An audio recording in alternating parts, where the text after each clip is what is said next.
Producer Supriya గారికి ఒక్కసారి గట్టిగా చప్పట్లతో వేదికపైకి ఆహ్వానం పలుకుదాము.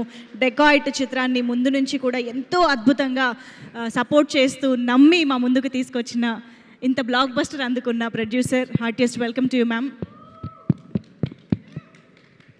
Thank you. యాక్చువల్లీ చెప్పడానికి ఏం మాటలు లేవండి. థ్యాంక్ యూలు అయితే అందరు చెప్పేసుకున్నారు. 2 సంవత్సరాలు తిట్టి అందరి చేత సినిమా తీసుకుని ఒక స్టేజ్ ఎక్కి థ్యాంక్ యూ అని చెప్తే బాగోదేమో. సో ఇండస్ట్రీలో అవును, నన్ను మొన్న ఎవరో చిన్న సెటైర్ వేశారు మన వంశీ గారు, వచ్చి క్లాసులు పీకుతావు అని. కరెక్టే, ఒకసారికి తెలిసి వచ్చింది. ఇప్పుడు ఒక సినిమా తీయటం అంటే దాంట్లో ఎంత ప్రాణం పెట్టినా కూడా, మనం ఎంత కష్టంతో సినిమా తీసినా, ఎంత ప్రాణం పెట్టినా, దాని చుట్టూ ఒక సినిమా చుట్టూ ఉన్న యూనివర్స్ అనేది మనం కంట్రోల్ చేయలేం. అది కంట్రోల్ చేయలేని పరిస్థితుల్లో దాన్ని దాటుకుంటూ ఆ సినిమాని జాగ్రత్తగా చూసుకుంటూ, కొన్నిసార్లు చాలా కోపం వచ్చేది.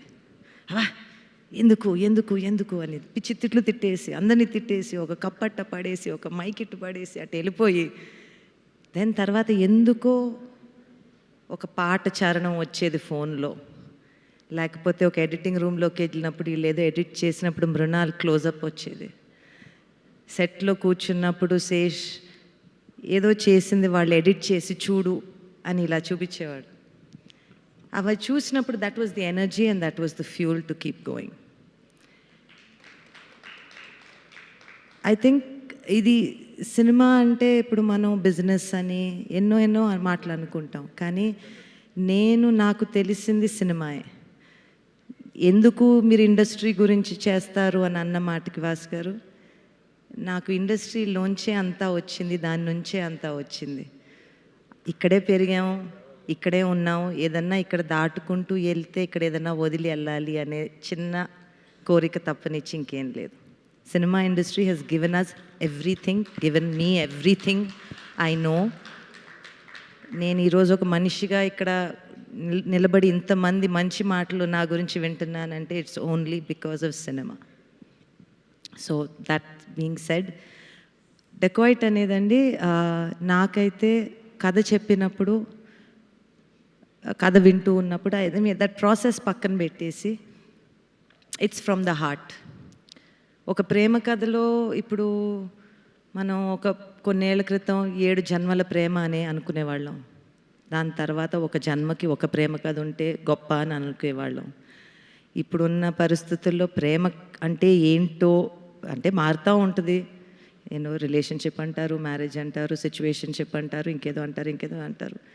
సో ప్రేమ అంటే ఏంటి అనేది ఒక చిన్న ప్రేమ కథ తీస్తే, ఈ కాలంలో ప్రేమ కథ తీస్తే ఇంటర్నల్ బ్యాటిల్స్ కాకుండా, ఇంటర్నల్ బ్యాటిల్ అయితే ఉంటుంది, ఒక అమ్మాయి నన్ను మోసం చేసింది అంటే ఆ బాధ ఉంటుంది, కానీ what is the highest level of love, దాన్ని ఎత్తుక్కుంటూ ఐ థింక్ మనం అది ఆలోచించినప్పుడు I felt dacoit was an expression, is an expression of pure love.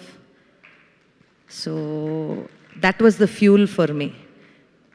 Everybody did very well, everyone did their job and more and all of that, but oka kadaki pranam ekkadi nunchi vasto telidandi.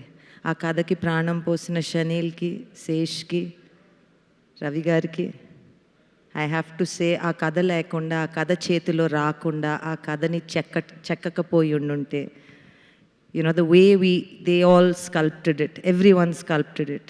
I think in theatre నుంచి బయటకు వచ్చినప్పుడు ఒక చిన్న భారంతో వచ్చాము, ఒక చిన్న హ్యాపీనెస్తో వచ్చాము అంటే ఇట్స్ ఓన్లీ బికాజ్ మనని టచ్ అయింది, మనం ఫీల్ అయ్యాం. And cinema is only meant to do that. It is meant to make us feel, and I'm happy that Dacoit has made you feel. Thank you all. Thank you. Super ma'am, thank you very much. So yes, మరి ఇప్పుడు dacoit cinema ద్వారా